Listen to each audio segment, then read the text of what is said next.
किसी व्यक्ति को देखा था मैंने, तो फिर जे सांड। क्या हुआ, रुक क्यों गई? वहां क्या कछु भी तो नहीं है सुधा, चलो।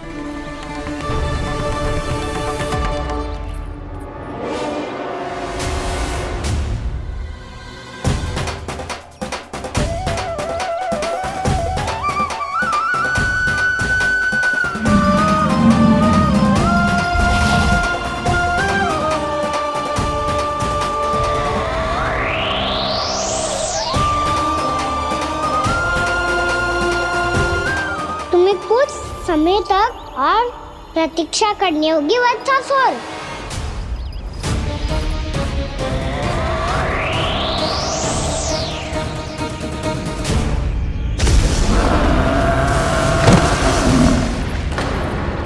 सुनिए आपने क्या?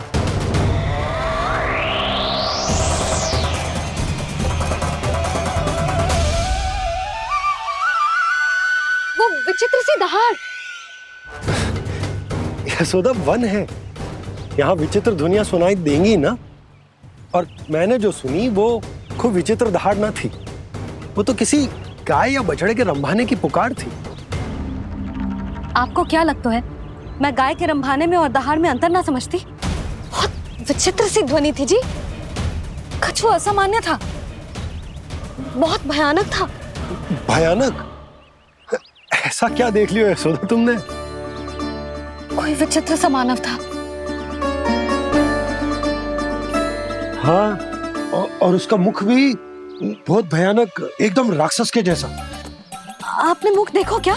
ना, बातें बना रहा हूँ उज्जवल की तरह, तुम्हारी तरह। मैं बातें ना बना रही, मैं सच्ची कह रही हूँ जी। तब तो हमें शीघ्र ही कान्हा के पास लौट चलना चाहिए। हाँ जी। ना, लल्ला तो स्वांग कर तो ही है, लल्ला की मैया भी कम ना है। उसने कैसे बड़ी बड़ी बातें करके, भावुक होने का नाटक करके हमें वापस भेज दी, और अब तुम ये नाटक करके उसके पास वापस लौटना चाहती हो। तुम्हें जाना है तो जाओ यशोदा, और ये सिद्ध कर दो कि तुम उस पर विश्वास ना करती। पर मैं ना चाहूं, मैं उस पर विश्वास करूंगा क्योंकि मैंने वचन दिया। मैं घर जा रहा हूं। रुको तो, मैं सच्ची कह रही हूँ। सुनो,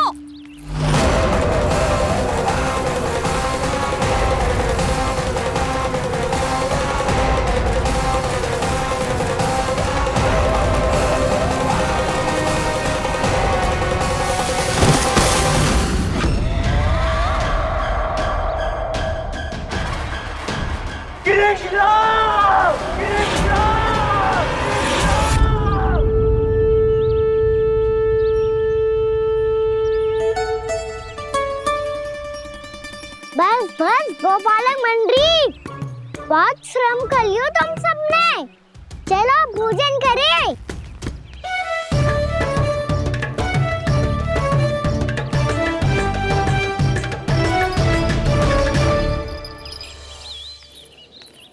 आपने मेरी बात ना मानने की सौगंध खाई है क्या?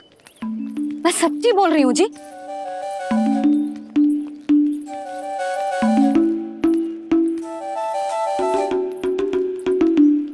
इनके साथ माथा फोड़ के ना कछु लाभ ही ना है।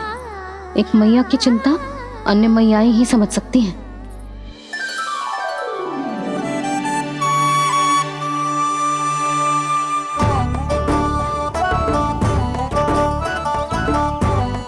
कान्हा, मैं जाओ तो नहीं, मैं सका तो हूँ।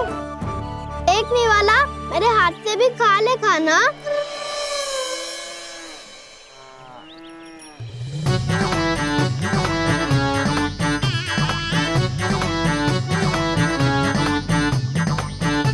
चखाओं का झूठा खाने में भी अलग ही आनंद है।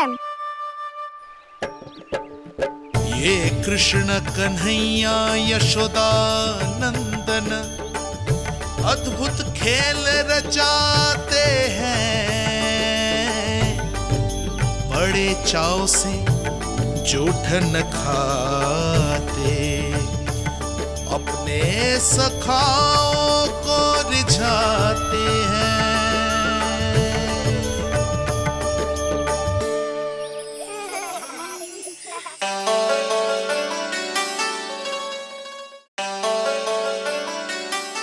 मेरे सखा सच में अद्भुत है।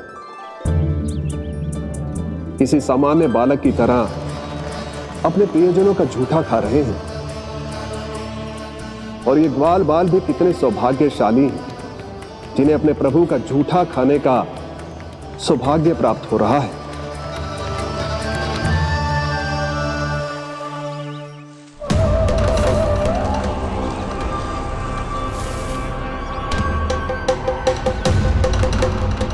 लगता है उस विष्णु अवतार को मेरे आने की सूचना मिल गई और वो मुझ पर दृष्टि रख रहा है। बार बार मेरे मार्ग में व्यवधान उत्पन्न करने का प्रयास कर रहा है। पर मैं भी अच्छी तरह जानता हूं कि उसकी दृष्टि से बचकर उस तक कैसे पहुंचना है।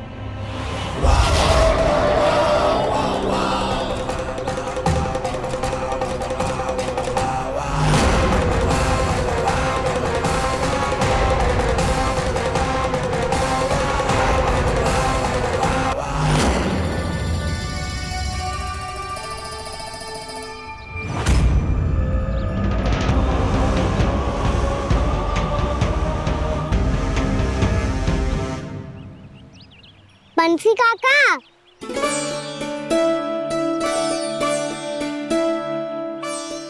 लियो काका, मैया के पास ले जाओ इसे। ले जाओ? पर क्यों कान्हा? इतनी शीघ्र भूल गए? मैया ने क्या कही थी भोजन के बारे में? भोजन समय पे कर लियो। और तू जानता है ना, तू ना खाएगा तो मैं भी ना खा पाऊंगी। समझ गए हो कान्हा? पर मेरे खाने की सूचना पाए बिना मैया भोजन ना करेंगी और जल भी ना पिएंगी। और आप यहाँ बच्चों के पंख गिर रहे हो। उन्होंने भी तो कही थी ना, आप उनको मेरी भोजन करने की सूचना दो।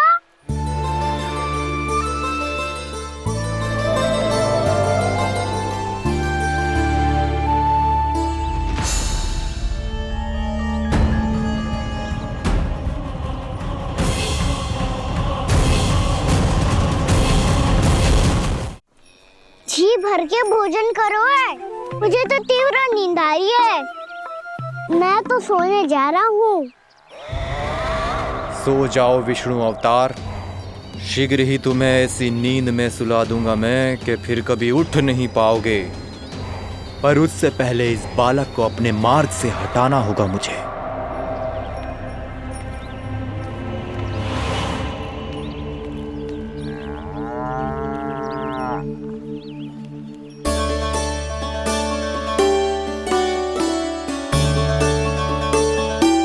सब सो गए और तो और कान्हा भी सो गया। बड़ा दाऊ होने की यही हानि है। मैं नहीं सो सकता, मुझे तो रखवाली करनी ही पड़ेगी।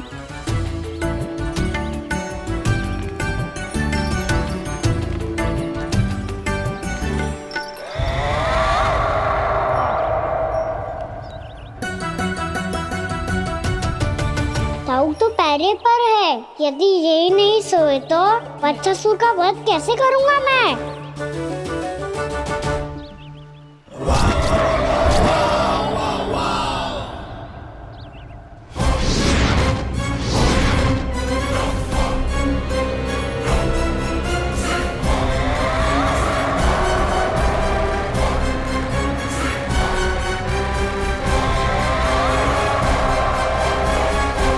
दाऊ, अब पहरा देने की मेरी बारी है। आप जाओ और विश्राम करो। कोई बात नहीं कान्हा, तुम छोटे हो, मुझसे अधिक तुम्हें विश्राम की आवश्यकता है। वही तो, मैं छोटा हूँ, अपने होते हुए आपको श्रम थोड़ी ना करने दूंगा। मेरी हद समझ के मान लो। जाओ विश्राम कर लो।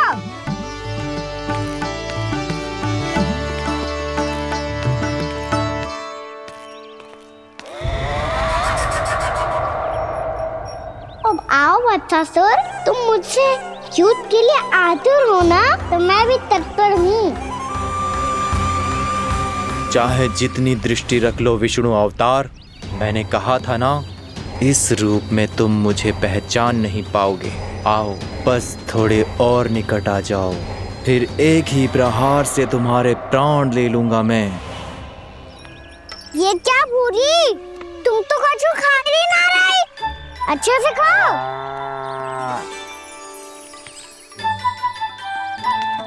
अरे घुमक्कड़, बस घूम मती, कछु खा भी ले, नहीं तो कल से लाऊंगी ना चराने के लिए।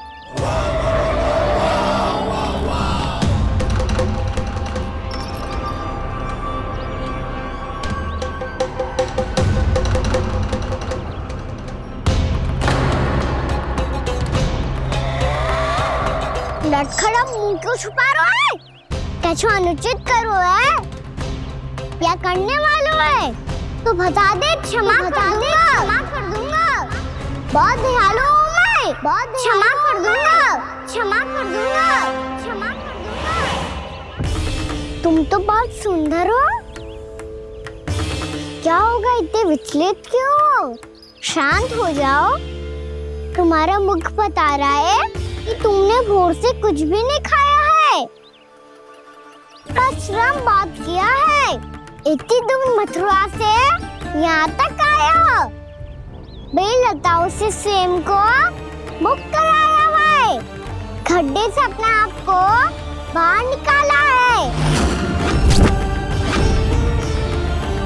श्रम तो किया है तुमने, है ना वत्सासुर? इसने पहचान लिया मुझे। अब जब आई गए हो तो वृंदावन की घास चर रहो। ऐसी मीठी घास तुम्हें मथुरा में भी ना मिली होगी। मामा कंस का राज्य है। महाराज कंस सही थे, केवल मैं ही हूँ जो इसके इतना निकट आ पाया हूँ। अब मुझे इस अवसर का लाभ उठाना होगा।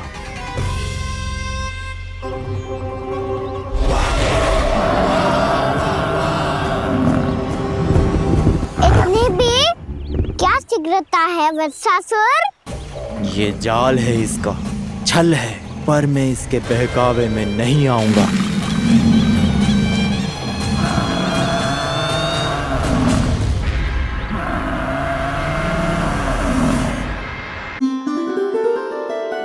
मैंने आप सबको एक बहुत आवश्यक सूचना देने के लिए बुलाओ है यहाँ। आज मैं कान्हा के पीछे पीछे वन गई थी। वहां मैंने कछु ऐसा देखो है जिसकी कल्पना करना भी असंभव है। मैंने बहुत विचित्र मानव देखो वहां, जो मानव जैसा भी ना था। जो भी था ना, साधारण जीव तो ना था। पर जसोदा, ऐसो कैसे संभव हो सकता है? क्या बुद्धि लगाई है यशोदा ने। मेरे सामने एक ना चली तो अब गोपियों को अपनी योजना में सम्मिलित कर रही है। आप तो मेरा विश्वास करो मौसी, मैं सच्ची कह रही हूं। उसका तो सर भी विचित्र था।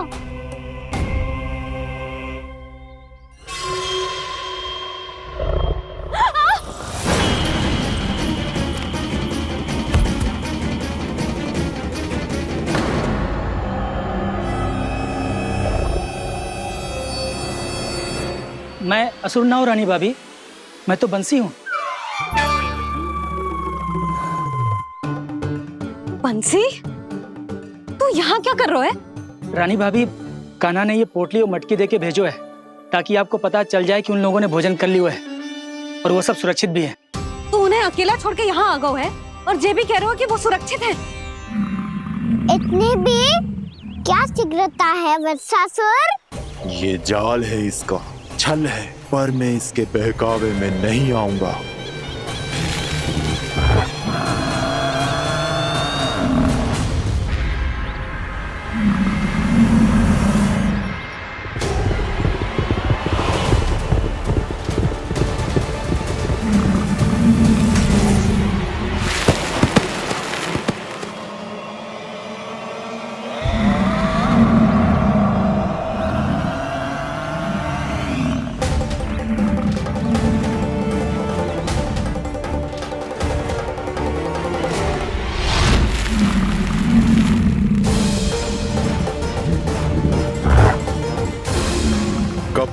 बच पाएगा तू, और स्वयं बच भी गया तो इन बालकों के प्राणों की रक्षा कैसे करेगा?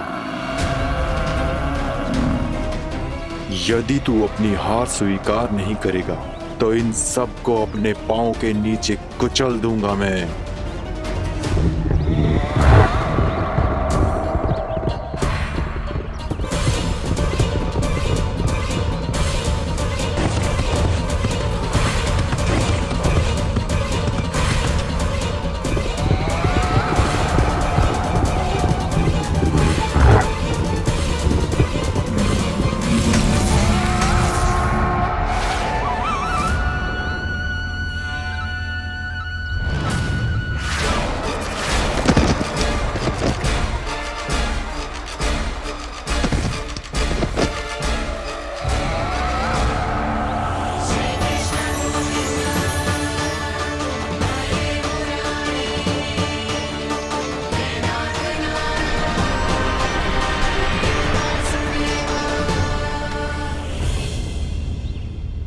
उलझन में क्यों प्रमिला?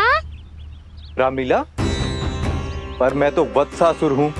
अब हो, पर वत्स से पहले तो प्रमिला थे, माँ भली असुर। तो फिर मैं वत्सासुर कैसे बना प्रभु? एक बार तुम वहाँ ऋषि वशिष्ठ के आश्रम गए थे।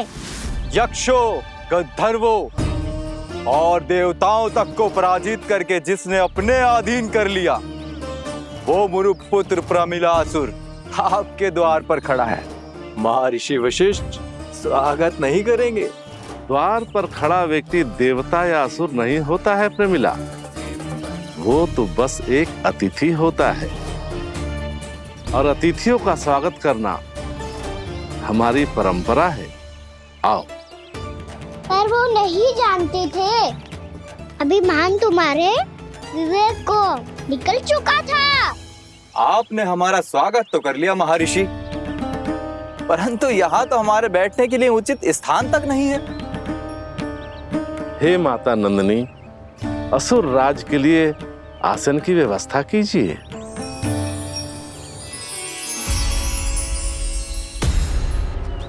विराजिए असुर राज।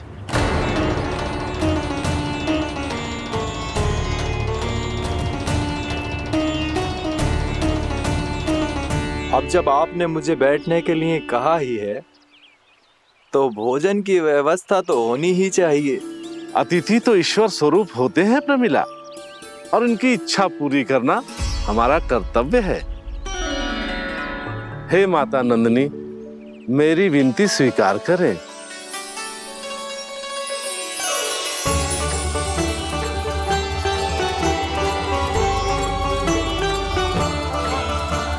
आरंभ करो प्रमिला। ये तो बहुत ही चमत्कारी गाय है, किसी भी मूल्य पर इसे प्राप्त करना ही होगा मुझे। फिर तुमने ऋषि वशिष्ठ से नंदिनी को पाने की योजना बनाई, और कुछ ही दिन के बाद ब्राह्मण का रूप लेकर उनके आश्रम पहुंच गए। कहिए ब्राह्मण देव, मैं आपकी क्या सेवा कर सकता हूँ? महर्षि वशिष्ठ के आश्रम आया हूँ। रिक्त हाथ वापस लौटना तो संभव ही नहीं है। ईश्वर की कृपा से आपके मन में जो है वो सब मिलेगा। अपनी इच्छा प्रकट कीजिए ब्राह्मण देव। तो महर्षि, ये गाय मुझे दान में दे दीजिए। गाय मुझे दान में दे दीजिए। किस सोच विचार में पड़ गए महर्षि? क्या आप ब्राह्मण की इच्छा पूरी किए बिना ही उसे आश्रम से लौटा देंगे? किंतु इस ढोंगी के कुचक्र में मत फंसिए महर्षि। ये ब्राह्मण नहीं, असुर प्रमिला है, जो छल में मुझे आपसे छीनने आया है। छल? मेरे साथ छल करता है दुष्ट? तुझे इस कपट का दंड अवश्य मिलेगा। माता नंदिनी, इसके कुकर्म का फल दीजिए। तूने एक दिव्य गाय को पाने के लोभ में अपना वेश बदला था। अब मैं तुझे श्राप देती हूँ, तेरा वेश सदा सदा के लिए बदल जाएगा। इसी क्षण से गाय का बछड़ा अर्थात वत्स बन जाएगा तू वत्सासुर। बन जाएगा तू वत्सासुर। ये क्या हो रहा है मुझे?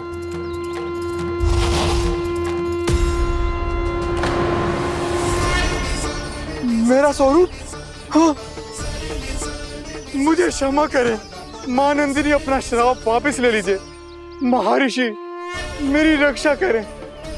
महानंदिनी मुझे क्षमा कर दीजिए।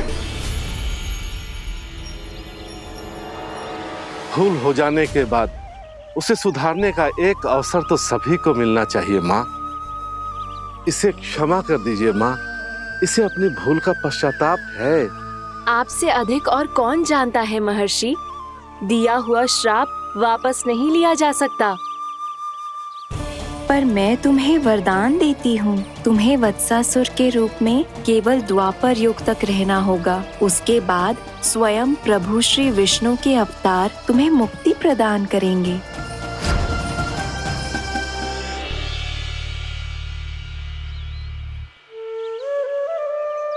मुझ जैसे मूर्ख अभिमानी दुष्ट को भी आपने मुक्ति प्रदान की प्रभु।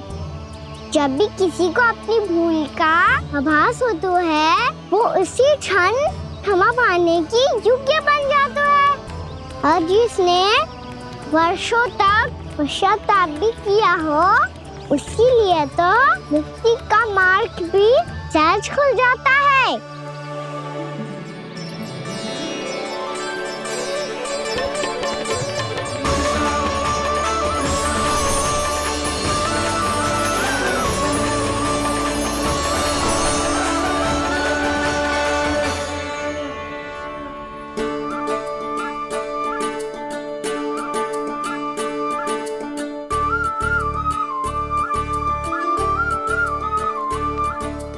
यशोदा,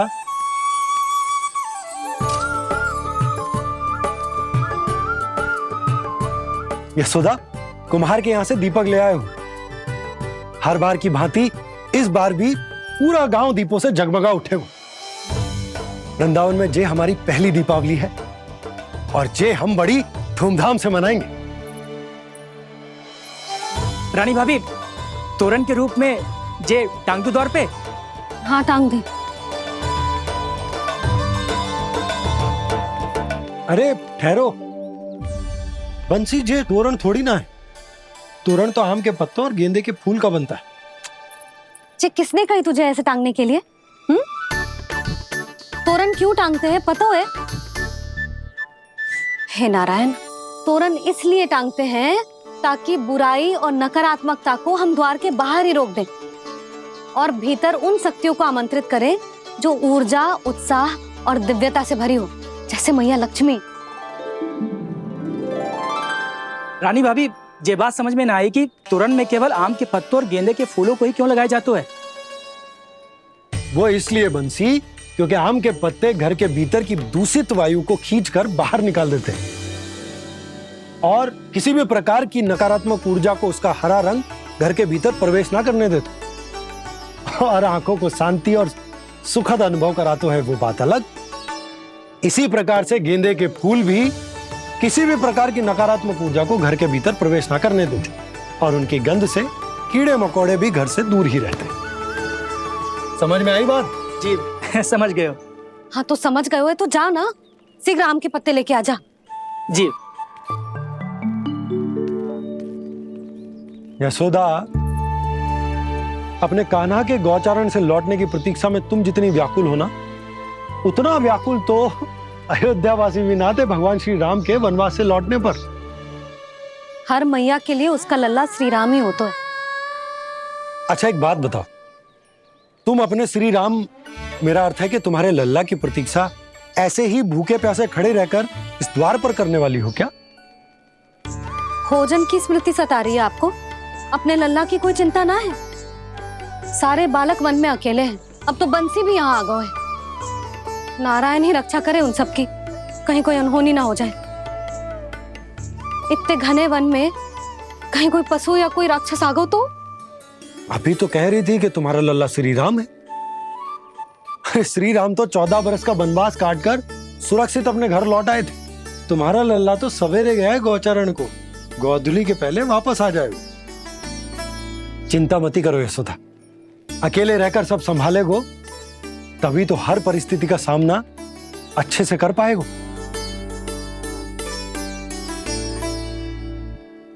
कान्हा,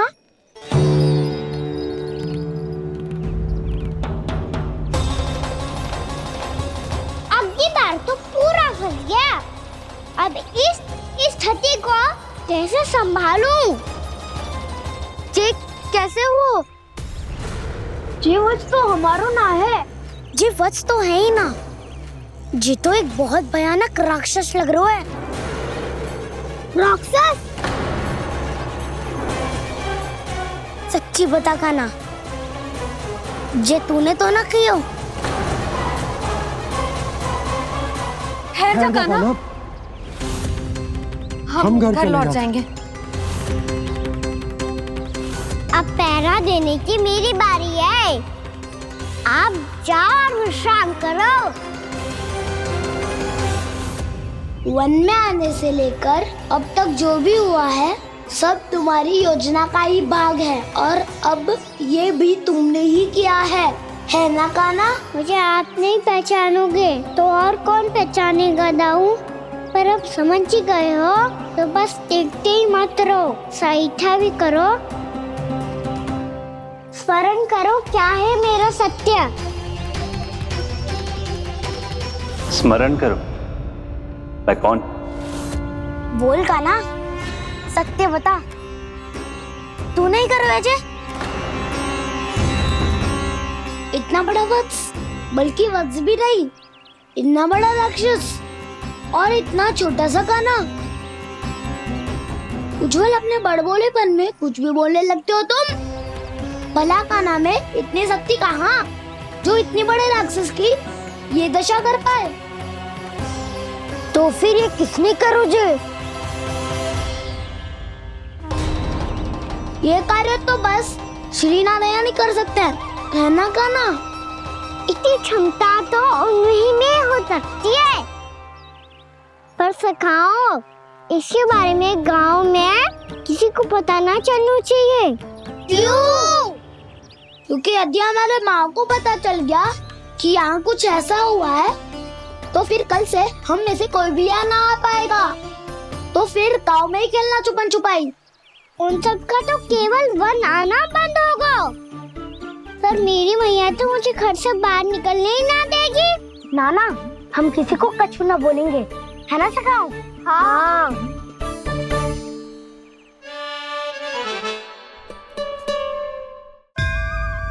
क्या होगा हो सकता? तो हाँ क्यों ना कह रहे है? क्योंकि हम यदि वन में आते ही रहे और ऐसे भयानक राक्षस या पशु ने हम पर फिर से आक्रमण कर दिया तो कान्हा, है ना? मेरे कहने का अर्थ है कि श्री नारायण है ना, जैसे उन्होंने आज हमारे प्राणों की रक्षा की, भविष्य में भी वही करेंगे। तो चलो और सारे के सारे खाद होली का समय हो गया है, वापस चलना चाहिए। मना तो कर दिया है, पर ये सब मानेंगे यदि इनमें से किसी ने भी भैया के सामने मेरा भेद खोल दिया तो?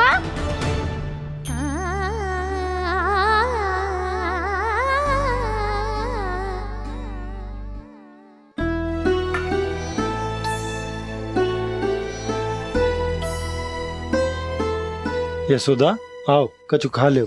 मैं अब और प्रतीक्षा ना कर सकती, मैं जा रही हूँ। भूखी जाओगी? हाँ।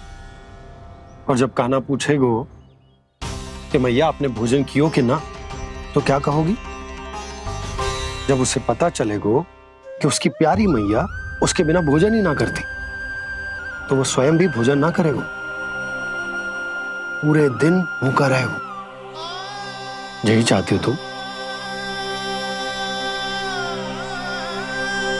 कान्हा के लिए भोजन कर लो, फिर मैं स्वयं लेकर चलूंगा तुम्हें कान्हा के पास।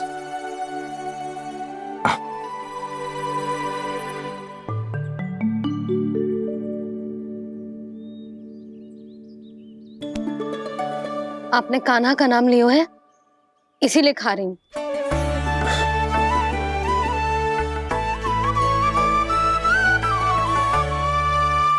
तो जे कृष्ण के नाम को। जय बात। और जय वाला यशोदा नीलमणि के नाम का। अरे नीलमणि के नाम का मान ना रखोगी तो उसे लगेगा कि ये कृष्ण कान्हा जैसे नए नाम आ जाने से उसका पुराना नाम फीका पड़ गो। स्मरण है ना तुम्हें कि कान्हा के नामकरण से पहले नीलमणि नाम ने हमारा कितना साथ दिया। तो जे तो खाना पड़ेगा। हाँ। बस। और जे अपने नटखट मुरलीधर कान्हा के लिए।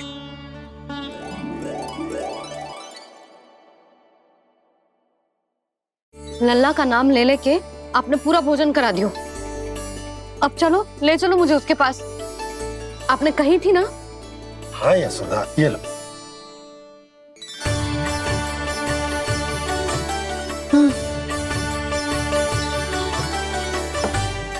चलो। हमने तो वापस न लौटने का वचन दिया था अपने लल्ला को। मैं तो मैया हूँ, ममता में आके अपना वचन भूल जाती हूँ, पर गोपराज तो अपने वचन के पक्के हैं। जे इतनी शीघ्र कैसे तैयार हो गए?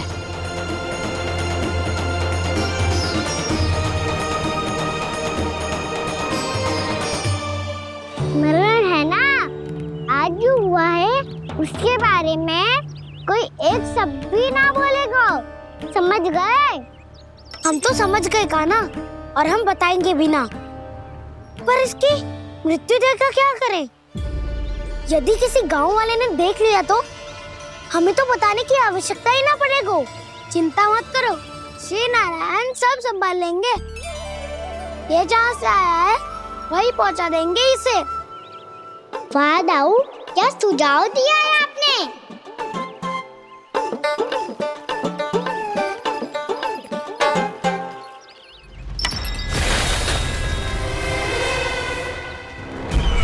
देखना तुम दोनों, जो कोई नहीं कर पाया वो वत्सासुर करके दिखाएगा।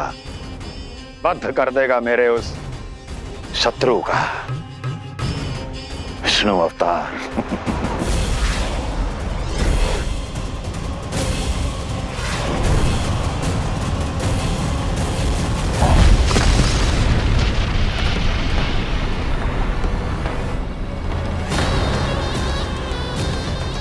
वत्सासुर!